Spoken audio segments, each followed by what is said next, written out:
Wondering if you can maybe tell us a little bit about some of the learnings and the wisdom that you've learned from others that you're now incorporating into your life story and also in the writings of your book. So could you share a little bit about that?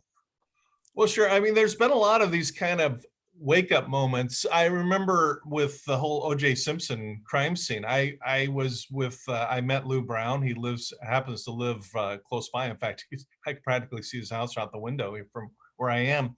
And one day found myself sitting at the kitchen table, and Denise was there, and Dominique, and Tanya, and Mrs. Brown, and Mr. Brown, and I was sitting there, and we were having a conversation. And for some reason, I guess they decided I was okay. And one thing I do in these cases, I take very, very seriously, is to keep confidential information, just that, confidential. But I think I'm okay. In fact, I'm sure I'm okay sharing that.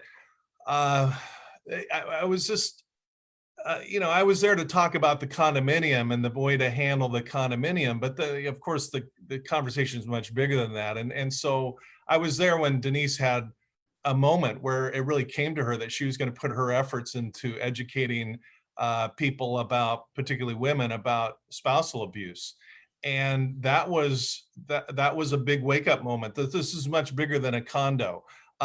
When I worked on the World Trade Center, I happened to be giving a speech in New York the same week of 9/11. And, I'll never forget walking down the sidewalks in New York, and there are Buddhist monks there praying on the sidewalk. And I'll never forget the moment where a young lady came up to me with a flyer and said, "Have you seen my dad?" Those moments just Mm-hmm. really hit hard. And even somebody as dense as me can start getting a better sense of what this is all about.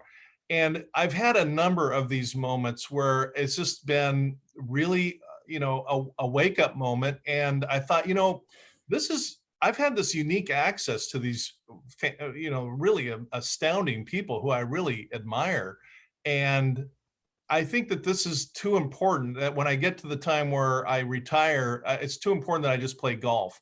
Golf's fine, but I wanted to accumulate these stories and kind of give access to the reader of the book, or in my conversations with you and others, what it's like to be in these disastrous situations, because trauma hits us all.